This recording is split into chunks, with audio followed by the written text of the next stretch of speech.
Iran ने Israel पर ballistic मिसाइलों की बारिश कर दी। ईरान का इसराइल पर भरपूर जवाबी हमला। इसराइल की डिफेंस मिनिस्ट्री के हेड ऑफिस के बाहर धमाका।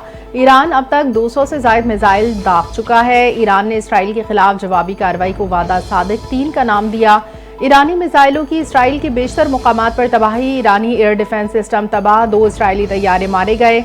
सहूनी खातून पायलट को गिरफ्तार कर लिया। हमले में 44 अफराद जख्मी, 1 शख्स हलाक होने की तलात। ईरानी मीडिया का दावा, तेल अवीव में हमलों के बाद मुतादिद इमारतों को आग लग गई।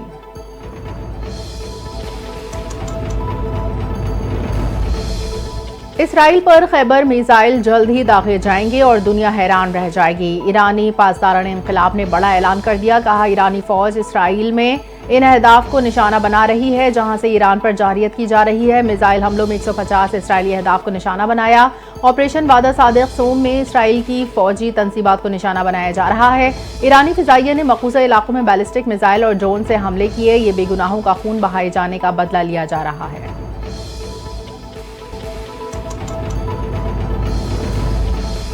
कोई भी मुल्क इसराइल की फौजी मदद करता है तो ईरान अपने हमलों में शिद्दत ले आएगा। ईरान ने इसराइल की मदद करने वाले ममालिक को सख्त वार्निंग दे दी।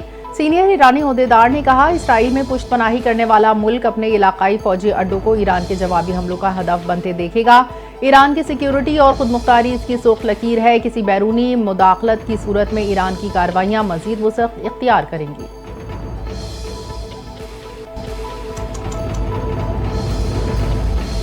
ईरान इसराइल जंग के बाइस अमरीकी सदर के आलमी रहनुमाओं से राब्ते। अमरीकी सदर डोनाल्ड ट्रंप और सऊदी वली अहद का राब्ता। दोनों रहनुमाओं का मशरक़ वस्ता में कशीदगी कम करने पर इत्तेफाक। अमीर कतर ने भी अमरीकी सदर से राब्ता किया। मशरक़ वस्ता में जंग रुकवाने में किरदार अदा करने का मुतालबा। फ़लस्तीनी और कतरी वज़ीर आज़म ने भी सऊदी अरब के वज़ीर ख़ारजा से टेलीफोनिक राब्ता किया। मशरक़ वस्ता की बिगड़ती सूरत हाल पर बातचीत की।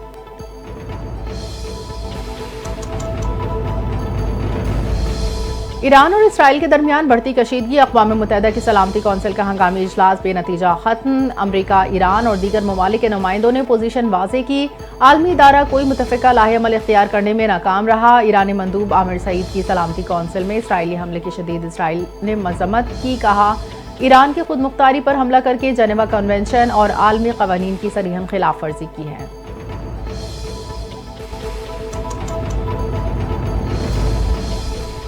अक़वाम मुत्तहिदा के सेक्रेटरी जनरल एंटोनियो गुटेरेस की दोनों ममालिक से तहामुल का मुज़ाहरा करने की अपील। कहा, ईरानी जौहरी तनसीबात पर हमले नहायत तशवीशनाक हैं। हमले मशरिक़ वस्ता को एक और तबाहकुन जंग के दिहाने पर ला खड़ा कर सकते हैं। ख़ित्ता मज़ीद तसादुम का मुतामिल नहीं हो सकता।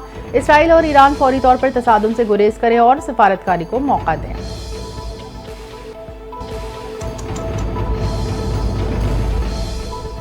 ईरान ने अमरीकी शहरियों, अड्डों या दीगर बुनियादी ढांचे को निशाना बनाया तो संगीन नताइज बरामद होंगे। अमरीका ने अक़वाम मुत्तहिदा की सलामती कौंसिल में खबरदार कर दिया। कहा, इसराइल का ईरान पर हमला अपने दिफा के लिए ज़रूरी है। ईरान कभी भी जौहरी हथियार हासिल ना कर सके, इसके लिए कोशिशें जारी रखेंगे। ईरानी क़यादत का इस वक्त मुज़ाकरात करना दानिशमंदाना होगा। अमरीका को इसराइली हमलों की इत्तला पहले दे दी गई थी, लेकिन अमरीका हमलों में मुलव्वस नहीं।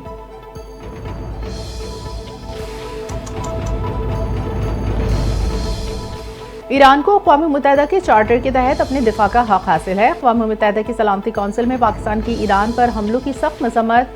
अक़वाम मुत्तहिदा की सलामती कौंसिल में ईरान पर हमले पर होने वाले इजलास से खिताब में आसिम इफ्तिखार ने कहा, इसराइल ने ईरान पर इस वक्त हमला किया जब मुज़ाकरात की उम्मीद बंधी थी। हमला न सिर्फ ईरान की खुदमुख्तारी की खिलाफ वर्जी है बल्कि आलमी सिफारतकारी की तौहीन भी है।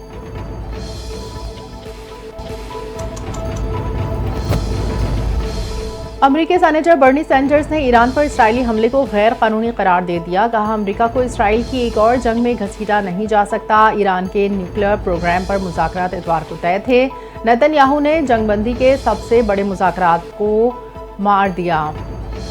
अमरीका की सिफारतकारी को नीचा दिखाया। नेतन्याहू ने हज़ारों शहरियों की जानों को खतरे में डाला।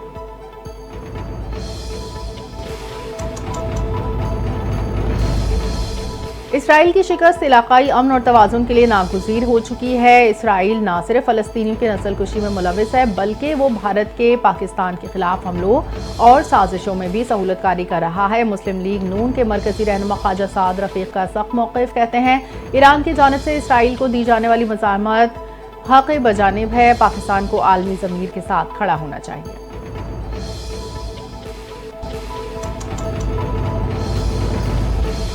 सिंध हुकूमत ने सेहत के लिए 326.5 अरब रुपए का बजट मुख्तस कर दिया। वजीर आला सिंध मुराद अली शाह ने बजट तकरीर में कहा, सेहत का बजट पिछले साल के 302.2 अरब रुपए के मुकाबले में 8% ज्यादा रखा गया है। 146.9 अरब रुपए सेहत के इदारों और यूनिट्स को ग्रांट्स के मद में दिए जाएंगे।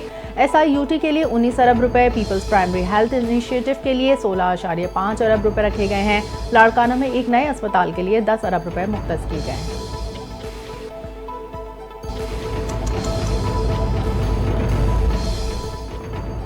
सिंध हुकूमत ने सरकारी मुलाजमीन की तनख्वाहें 12% तक और पेंशन 8% बढ़ाने का ऐलान कर दिया। वज़ीर आला सिंध ने कहा, बजट का हुजम 34 खरब 51 अरब रुपए रखा गया है। ग्रेड 1 से 16 तक के मुलाजमीन की तनख्वाहों में 12%, ग्रेड 17 से 22 के मुलाजमीन की तनख्वाहों में 10% इजाफा होगा। सिंध के रिटायर्ड सरकारी मुलाजमीन की पेंशन में 8% इजाफे का फैसला।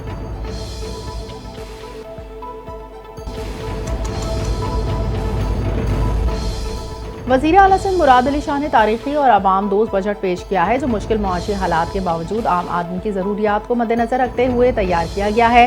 सीनियर सूबाई वज़ीर शर्जील इनाम मेमन ने कहा, बजट में ऐसे तरक्याती मंसूबे शामिल किए गए हैं जो रोजगार के मौके पैदा करेंगे। MQM अब कराची के अवाम के हकीकी नुमाइंदे जमात नहीं रही। इसकी सियासत का खात्मा पाकिस्तान पीपल्स पार्टी ने कर दिया है। सिंध भर में अमन और अमान की सूरत हाल पहले से बेहतर हुई है।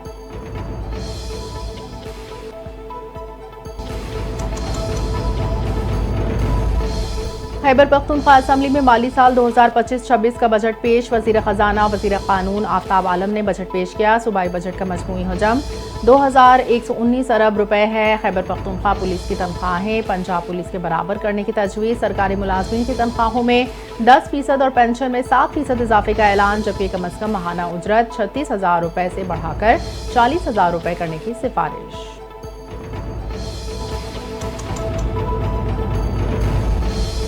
और वज़ीर आला खैबर पख्तूनख्वा अली अमीन गंडापुर ने विफाकी बजट को धोखा करार दे दिया। कहा, हम फाटा और पाटा पर टैक्स को नहीं मानेंगे। बजट तजावीज़ पर बानी से मुशावरत करना आईनी और सियासी हक है। अगर बानी से मुलाकात ना कराई गई तो जिम्मेदार विफाकी हुकूमत होगी। बजट के हवाले से जो बानी का फैसला होगा वही हमारा होगा। विफाकी हुकूमत को मशवरा है साजिशी करने के बजाय अवामी मसाइल हल करें।